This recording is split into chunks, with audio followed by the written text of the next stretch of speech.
Welcome back to LillySquared, a video podcast by women for women. This week, before we start our show, we do want to advise audience viewers that this week's topic could be a trigger warning for some. We will be discussing body dysmorphia and body image, including the way the media portrays female athletes and their bodies. We do understand that this is a sensitive topic, but please be open-minded to the following opinions we share with you today. In today's society, everyone pretty much has free-range access to so many different media platforms. At one click of a finger, we can find anything we want or need. And that is 100% true. I think having that much access has so many pros. For example, the internet makes our life easier. We are able to communicate faster, receive information faster as well. But it makes me reflect on how many more cons there might be. The one biggest con that comes to my mind first would have to be body image and body shaming throughout all social media platforms. For sure, I agree. And that is one of the biggest issues with social media. The media is able to depict the certain way someone, especially a woman, should look or present herself in an everyday life. I also think you could agree on this as well, but I sometimes feel pressured by social media to look toned and like skinny in a way. And if I feel this way, I could not imagine the way women athletes feel playing for not only in front of thousands of people, but for big major sporting networks like Fox, NBC, CBS, and ESPN. Yeah, and when we started to look deeper into this topic, I do not think we understood the extent of how big of an issue body shaming is within the women's professional sports industry. Right away, we all question why are male athletes perceived in shape and super athletic, like even if they have a super muscular structure. Women athletes have to fear being too masculine, and if they have too much muscle, people will be like, oh, well, her shoulders are huge, like she looks like a man, she's built like as a linebacker. And it irks me and I just angers me so much knowing that people make comments on professional athletes' bodies, and especially for women. The people making the comments are not even playing in the professional aspect. Yeah. And it's confusing to me why they have that credibility to make a comment when they haven't even trained for a professional sport. Yeah, and I feel that a good example to bring to the table is to talk about Simone Biles. She has 25 championship medals and 19 gold medals. She beat out all men and women gymnasts when it comes to gymnastics. And how amazing is that? To say you're the best gymnast of the world, but how heartbreaking is it to hear people make comments on her body, body shaming her for having a muscular physique because she's a gymnast. Gymnastics is such a difficult sport to play. You have to have upper and lower body strength, or you're not going to be able to perform at your highest level if you do not. Yeah, and men gymnasts have the same muscular physique as women gymnasts, yet they don't get praised for looking fit and muscular. Does not make sense. It seriously doesn't make any sense to me why the media gets to be so hypocritical towards professional men and female athletes. And this issue does not just start with Simone Biles either.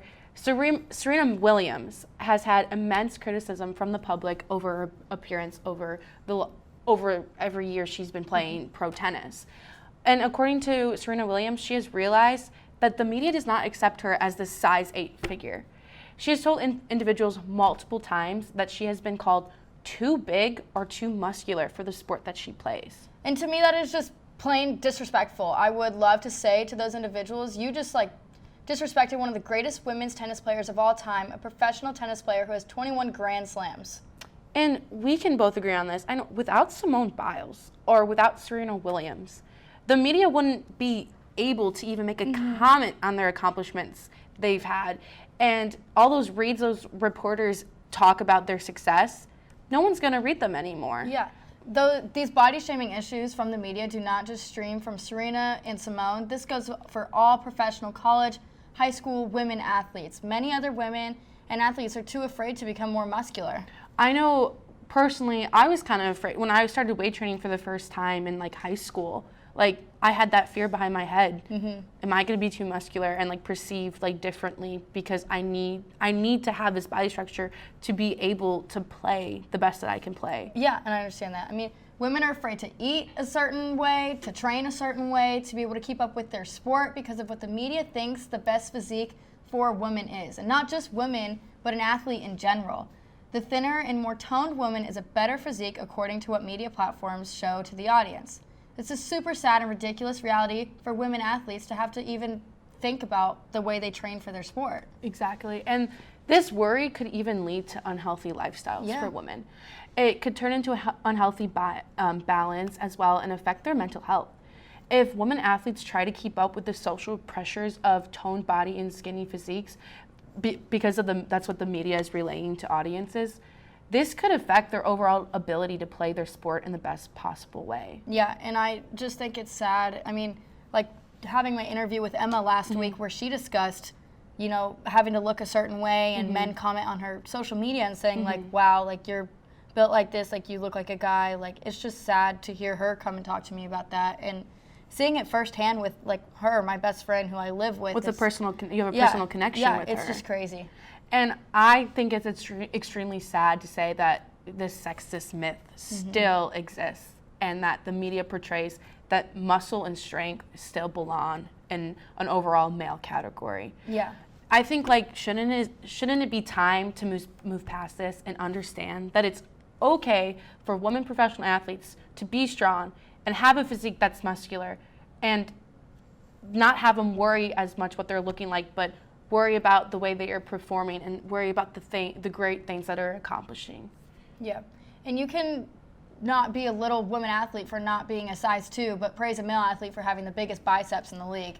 This issue of many continues to show how unjust professional women's sports are throughout the country and even the world too. I mean, it doesn't just go that far. I mean, I feel that it's hard for women athletes to come forward and talk about these issues straight on because they're already under the biggest microscope because they're professional women athletes. They already have the big pressure on their back about messing up even in the slightest, which discourages them from speaking up against social issues.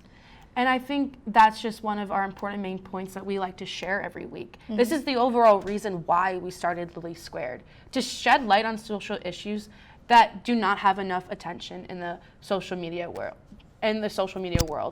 And I just hope like people watching see that, and that we just overall our goal is to show them that we have an uplifting and supportive environment throughout our show platform. Yeah. So now we will go to Soleil, as she is outside asking students if they think women athletes feel a certain social pressure to look a certain way while playing their sport. Thanks, Lily. I'm standing on Jayhawk Boulevard where I'm going to be asking students if they believe women feel pressure to look a certain way for the media. I would say so, just because even like if you watch like the Kamala Harris debate, how she kind of had to smile a lot just to look not aggressive. And I think it was like the same thing with Serena Williams when she was just being an athlete and like she got hate for just being an athlete. Do you believe that pro athletes feel pressure by the media to look a certain way? Yeah, I definitely believe that they feel that way because I feel like in social media, all athletes have like, in general, I guess most girl athletes have always kind of looked one way. So like, especially with social media, they're like pushed to continue to look the same way. And like, it's hard to change because everyone's like, oh, why do you look like that? And then there's like a weird pressure with it to like look the same or different. Do you believe that women pro athletes are pressured by the media to look a certain way? Yes, 100%. I definitely think that, especially when it comes to mental health, I was a tennis player growing up, and you know, when the athletes, they show up to the Met Gala and they dressed up. A lot of times they received a lot more criticism for their outfits, like Naomi Osaka, but and the men's tennis players, they don't get any like pressure about anything. But I think definitely. Thank you so much for your time. Thank you, Soleil. I know when I was helping her out there filming that we weren't so focused on like getting both women and males to be in front of the camera. We wanted actually to just get a woman's perspective because this topic is so sensitive, like we said. And just to hear like a first-hand experience from that last interview, it like hurts my feelings. It like makes me angry at the same time. Yeah. Because she probably was an amazing tennis player. Yeah, and I think that's sad that she sees these professional athletes at like the Met Gala. Like that is a really good example. I see all those athletes on there and they're amazing. Like, they're so muscular, and I truly wish I could do what they do because they look amazing when they put on those dresses and stuff. But it is sad hearing that firsthand account from her. And it's just super impressive that these women pro athletes, like nothing stops them at anything. They will continue to be the best that they Good, and I can like be. that for them. I know. It makes, I'm happy for them. I wish I could give them all a round of applause. Yeah, seriously. So thank you, Slay, again for that Jayhawk Boulevard question, but we are going to go to commercial right now, and Slay will be back with a special guest. For students searching for a way to stay active in an outdoorsy way, the City of Lawrence has bike trails running in every direction, and with the new bike share program, we can stay in shape as we tour the sights of our beautiful city. Clinton Lake is only a short 30-minute bike ride away from Daisy Hill and has the most incredible sunset location in all of Lawrence. Walking campus may give you the KU calves, but biking can give you the KU thighs. Bike Lawrence today. Welcome back to another week of LillySquared. I'm Soleil Rucker, and I'm sitting with Mario Elie, a 3-time NBA champion. Good afternoon, Mario. How are you? I'm doing fantastic. Great to be on the show. Thank you. Thank you so much for being here. Take us back to the moment when you were drafted in the 7th round by the Milwaukee Bucks. How are you feeling in that moment? It was an amazing experience. I remember being with my buddies in the park in New York playing basketball, and I remember my mom coming over and all excited and said, I got fantastic news for you. And I said, what's that? She said, you've been drafted by the Milwaukee Bucks. I said, what round? She said 7th. I was like, whoa. So I was real excited, especially me going to a Division II school and people recognizing there's talent. You know, as long as you're good, you know, like I tell young guys when I talk to them, if you're good enough, people will find you. Awesome. That's so awesome to hear. You scored a last-minute corner three-pointer that delivered the Rockets the win over the Suns in the Western Semi-Finals. After you blew a kiss to the Suns bench, why throw a kiss to the bench for celebration? Yeah, it's funny you say that. Everybody always asks me that question. It was me and Joe Klein. Joe Klein is a center that plays for the Suns. So we sort of started getting into it. So we decided every time each of us score a bucket, we blow kisses at each other. But of course, you know who got the last kiss? I did. And I remember making the shot, you know, Game 7 on the road, just a great environment in there. And I just remember the crowd going silent. And I remember looking at the Suns bench and blowing them the kiss of death. That's so awesome. Do people ever bring that up to you quite often? Everywhere, especially in Houston, everywhere I go. It's funny. You see, I'm gray, you know, I'm in my 50s, and people still remember that. That's a very exciting to know that people still remember that moment in this city. I think we brought the first 2 championships to this great city. So, you know, we're legends, I'm assuming, around here. So people remember when you win. They don't remember when you come in second. Absolutely. I still watched the video. I thought that was really awesome and hilarious at the same time, because that celebration you don't see the celebration everywhere. So I think blowing a kiss was blowing a kiss. No. And then going on to win the championship, that was like icing on the cake. That was perfect. After 11 years of your NBA career with 6 different teams, you've started off assistant coach with the Spurs. How was that transition from playing in the NBA to becoming an assistant coach? It was a very interesting time in my life, because I was also me and my wife were trying to have children. Mm-hmm. So at the end of my career with Phoenix offered me another year to come back and play. But I was in Phoenix, my wife was in Houston. But I felt it was most important, you know, to try to have a family. I was getting older, she was getting older. So we ended up having triplets. And I remember getting a call from the Spurs just to invite me to camp. R.C. Buford called me up, said, Mary, why don't you come training camp and see how you like it? So, and in the meetings with Greg Popovich, and I really enjoyed the experience. They didn't have a position for me at the moment, but the following year I got a call from Popovich, said, hey, there's a spot. And that's how my coaching career started, thanks to Coach Popovich. Oh my goodness, that's so awesome to hear. After your multiple years as assistant coach, you are now a broadcaster for the Houston Rockets.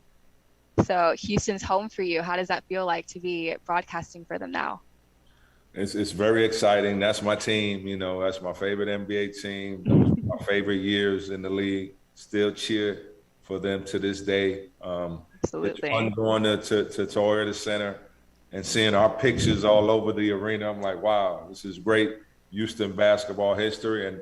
And to me, you know, being part of the Houston family, I've been wanting this for a long time. This is my home. This is where I raised my kids. This is where I met my wife. So this is a special place in my heart. So love talking about the Rockets. Love working with Calvin Murphy, Kevin Felter, Kaylee Griffin, Ryan Hollins. You know, we got a good group of people I'm working with, and you know, it's just a great transition. You know, I'm a guy who's used to doing things. I don't like staying home and doing nothing. But Rockets gave me the opportunity, and then we're having a fun time with it.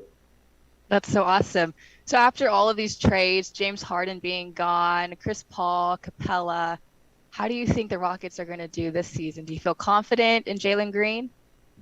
I think everybody just got to learn a big word. It's called patience. We're a very young team. We got 8 guys under 21 years old. And you heard a lot of the young players say after this first game, this is a man's league. This is a very competitive league. This is men. You know, the summer league is like JV, but when the season really starts, that's when the men come out and that's when the wolves come out. So it was a big eye-opener for them in Minnesota. But the most important thing, it's a great group of young men. You know, they're willing to learn. So the best way to learn is to go out on the court and play. They're going to take their lumps, but I think in the long run, I'm with you. I picked Jalen Green to get Rookie of the Year this year. That's all the questions that I have for you today, Mario. Thank you so much for being here with me, and go Rockets and go Astros. And you know what? Go Jayhawks. Okay? And Jayhawks, of course, Rock Chalk Jayhawk. Welcome back to week 7 of your weekly NFL recap. I know I usually give you guys the insights of the top 3 games of the week, but I thought to change it up this week. I'm going to give you the breakdown of who I thought were the best performers of the week, as well as a little inside picture of the NFL playoffs. For the top performer of the offensive side, I have to give it to quarterback Tom Brady. The Tampa Bay Buccaneer QB recorded his 600th regular season passing touchdown against the Bears. Brady was able to connect with Mike Evans with a short pass to the end zone just seconds before the first quarter ended. Brady also threw for 4 touchdowns for 211 passing yards. He averaged a 93.1 QBR by the end of the game.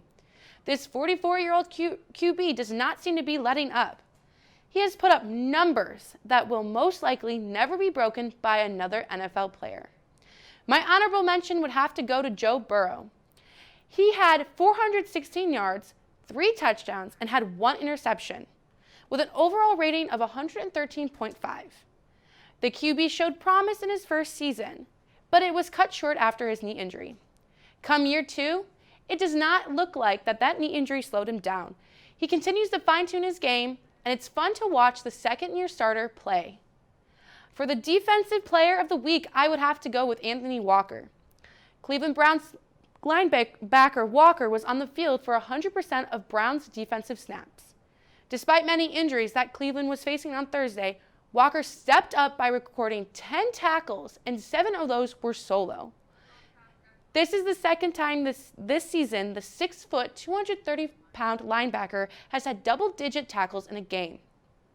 Finally, my honorable mention would have to go to the whole Cardinals defense. The defense did not allow for a single touchdown to be scored in the end zone when up against the Texans. Houston thought they had a good game plan written up to get past the dominant defense, but it failed. The Cardinals beat Houston 31-5. The playoffs are quickly approaching for the NFL, and with 7 weeks of games played, it's time to start thinking about what the playoff picture will look like. Who will make the cut, and who will be sitting at home watching the playoffs from the couch? Preseason favorites like the Kansas City Chiefs are not looking how they are supposed to. The Chiefs' loss against the Titans does not put them in a good position for the playoffs. The Chiefs will have to win several games in a row to be set up for a good playoff position. And at this point, a wild card spot would be generous. With the Cardinals beating the Texans 31-5 this past Sunday, they continue to stay in command within the NFC Conference, and with a 7-0 record, they seem to be on their way to claim that number 1 playoff spot, which will give the Cardinals a well-deserved bye week. But I need to tell you, the team to watch out for the NFC right now is the Dallas Cowboys. The team currently sits at 5-1 in the NFC East, and are also racing against the Buccaneers and Packers to possibly beat out the Arizona Cardinals for that number 1 playoff spot. The key to Dallas's success to claim that number 1 spot will have to be keeping Dak Prescott healthy. If Prescott continues to stay healthy, he should continue to perform at a high-grade QB level. So far this season, he has a completion rate of 73.1% and 16 touchdowns in 6 games. With multiple teams in the NFC racing for that number 1 spot, it will be interesting to see which team will end up on top come Week 18. However, things could start to change next week for the NFC with an important matchup coming up. That's right, the Arizona Cardinals and Green Bay Packers will be facing off on Thursday night for football. The odds go in the Cardinals' favor as they are undefeated and will be hosting the Packers. Can the 6 wins in a row Green Bay Packers pull off a victory, or will the Arizona Cardinals stay undefeated? Now that is all I have for this week's recap. Make sure to stay tuned as Soleil will give you her breakdown of KU's game against OU. And after Soleil, Lily will be back with NFL Fantasy. Welcome back to another KU Sports Recap. The Kansas Jayhawks hosted the number 4 Oklahoma Sooners this past weekend at David Booth Kansas Memorial Stadium. Who would have thought that the Jayhawks would lead all the way into the 4th quarter? The Jayhawks came out pumped and carried that energy throughout the game. Devin Neal put them on the board in the 1st quarter, and the defense held them scoreless until after halftime. Jacob Borcella kicked a 28-yard field goal to give the Jayhawks a 10-0 lead at the break. Then reality hit. The next home game will be next Saturday in the Sunflower Showdown against Kansas State. The soccer team plays its final match of the season on Thursday against Texas. A win versus Texas means the soccer team is going to the Big 12 tournament. A loss means the season is over. That is all the recap I have for KU Sports. Join us next week. Have a great week, Jayhawks. After the break, Lily will be back with a fantasy recap. No one takes drugs expecting to become addicted. You should know that addiction can happen to anyone because it's a disease of the brain. That also means recovery is possible. Addiction doesn't have to be permanent, and the state of Kansas is ready to assist you in every step of the way. Visit findtreatment.gov or call the Kansas Substance Abuse Referral Line at 866-645-8216. Hello and welcome back to our Week 7 update, and let's get ready for Week 8. Well, you guys made it through Week 7, which is probably going to be the hardest week of the fantasy football season. Week 7 presented us with many challenges and countless notable players out simply because of a bye week or even due to an injury. The NFL oh so graciously scheduled 6 teams for a Week 7 bye. Thank you for that one. I think we are all glad that this past week is over. I mean, don't even get me started. I could barely speak a word on our Monday night weekly meeting during the show, and I'm struggling to talk about football right now. The time has finally come. I'm 6-1 in fantasy football. I can't. Whatever. The time had to come at some point, and I straight up blamed Patrick Mahomes. Okay, I'm done talking about it. We're moving on. Week 8, let's get into your waiver pickups.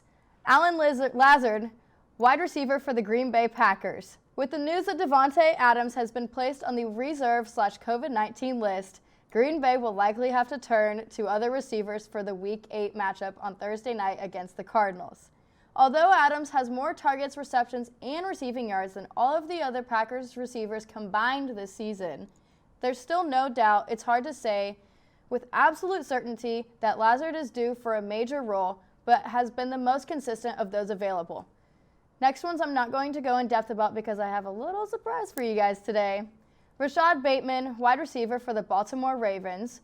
Christian Kirk, wide receiver for the Arizona Cardinals. Foster Moreau, tight end for the Las Vegas Raiders.